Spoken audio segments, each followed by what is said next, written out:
वक्फ bill हंगामा इतना कि कोई जवाब नहीं।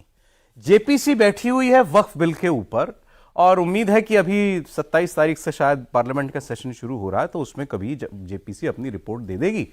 क्या पता मोदी सरकार अभी इसी पार्लियामेंट सेशन में इसको पास कराने की भी कोशिश करिए, तो चलिए आगे की बात है। लेकिन इतना हंगामा है भाई जेपीसी के अंदर, कभी कांच की बोतलें टूट रही हैं, कभी विपक्ष कह रहे हैं हम बॉयकॉट करते हैं, हमको ये अध्यक्ष पसंद नहीं है, ये हमारे मुताबिक काम नहीं करते हैं, किसी को भी बुला लेते हैं जेपीसी में जिसका वक्फ से कोई लेना देना नहीं है, उससे पूछ लेते हैं मुसलमानों के बारे में।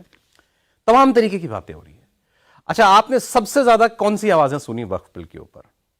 जो इस बिल का विरोध कर रहे हैं, मतलब जो वक्फ जैसा है, वक्फ का अभी ढांचा, वक्फ बोर्ड का, वक्फ काउंसिल का, वैसे का वैसा वो लोग चाहते हैं। ओवैसी हों, जमीयत उलमाए हिंद के लोग हों, अरशद मदनी, महमूद मदनी, उस तरह के लोग, उन्हीं की बात आपने ज्यादा सुनी है। आज हम आपको ऐसे लोगों से मिलवाएंगे जो कहते हैं कि वक्फ का जो मौजूदा ढांचा है, किसी और की तो छोड़िए, मुसलमानों का ही किसी काम का नहीं, इसमें तो बदलाव होना ही चाहिए। और ये जो वक्फ की इतनी बड़ी संपत्ति है, लाखों करोड़ों रुपए की, इसका क्या इस्तेमाल होना चाहिए, ये आज आपको कुछ मुसलमान ही बताएंगे। और वो ऐसे भी लोग नहीं कि बस जिनकी आवाज ना पहुंचती हो, ऐसे लोगों से आपको मिलवाएंगे जिनको जेपीसी ने बुलाया है अपनी राय देने के लिए, और ये राय देकर के ये आए हैं कि आप बहुत ठीक काम कर रहे हैं, ये बिल बनाइए, वक्फ को बदलिए। तो वो हमारे साथ आज लोग होंगे, उसकी हम लोग आज चर्चा करेंगे। मेहमानों से आपको मिलवा रहा हूं, कारी अबरार जमाल साहब हमारे साथ हैं। बहुत स्वागत सर आपका हमारे प्रोग्राम में। आप प्रेसिडेंट हैं जमीयत हिमायतुल इस्लाम, माफ कीजिएगा। मुफ्ती वजाहत कासमी साहब हमारे साथ हैं, अक्सर प्रोग्राम में आते हैं। स्वागत सर आपका बहुत। और शांतनु गुप्ता जी, मिर्जान, बहुत स्वागत आपका भी।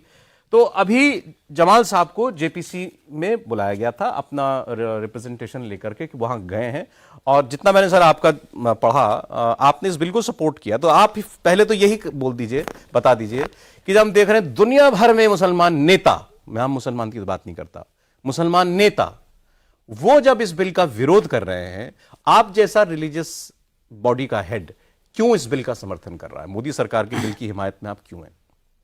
इय्याका नअबुदु व इय्याका नस्तईन। देखिए, मेरा ताल्लुक सहारनपुर से है। जमीयत हिमायतुल इस्लाम का सदर होने के नाते मैं जेपीसी में गया, और मैंने इस वजह से वक्फ बिल का समर्थन किया चूंकि सहारनपुर में मैंने अपनी आंखों से देखा है। सहारनपुर में खुद मौलाना अरशद मदनी के बेटे हबीबुल्लाह मदनी साहब के ऊपर एफआईआर दर्ज हुई है वक्फ की प्रॉपर्टी चुराने पर। 600 गज जमीन जामा मस्जिद के सामने, जिसको आज मैं सुबह भी अपनी आंखों से इसका वेरिफिकेशन करके आया हूं। 600 गज जमीन पर मौलाना हबीबुल्लाह मदनी, मौलाना अरशद मदनी के बेटे ने तामीर की है अपनी पर्सनल दुकानें। अच्छा। जिसमें एक मौलाना साजिद हैं जो मज़ाहिर की मिंबर के शूरा के मिंबर हैं, मौलाना हबीबुल्लाह मदनी है। इन लोगों के ऊपर कई एफआईआर दर्ज हुई हैं, 3 एफआईआर दर्ज हुई है, सहारनपुर पुलिस ने की है। और आज तक वक्फ की जो हालत है, जो अभी जो हम लोग बात कर रहे थे, वक्फ का जो अभी तक का माहौल रहा है, अभी तक का जो सिस्टम रहा है, आप ये बताइए मुसलमानों की तरक्की में वक्फ बोर्ड ने आज तक कोई योगदान दिया हो? मुस्लिम बच्चों की शादी के लिए वक्फ ने आज तक कुछ किया हो? जो मुस्लिम बच्चे छोटे छोटे जो सड़कों पर भीख मांगने पर मजबूर हैं, उनको वक्फ बोर्ड ने आज तक कुछ दिया हो? कोविड के ज़माने में जब लोग सांसों की जंग लड़ रहे थे जी, उस जमाने में इतना बड़ा वक्फ बोर्ड जिसके पास इतनी बड़ी संख्या में संपत्ति है, बिल्कुल गायब था, दिखाई नहीं दिया। तो ऐसे बोर्ड से मुसलमानों को क्या लेना देना, क्या फायदा कि इतना बड़ा बोर्ड होने के बाद आज सड़क पर चलने फिरने वाला हर चौथा भिखारी मुस्लिम है। आज सड़कों पर मुस्लिम बच्चे भीख मांग रहे हैं। मुस्लिम बच्चियां 20-20 साल से उम्र रसीदा जवान बैठी हैं, जिनके वालिदैन उनकी शादियां करने से कासिर हैं। तो आखिर इस वक्फ बोर्ड का फायदा क्या है? मैं अभी हैदराबाद में घूम करके आया हूं।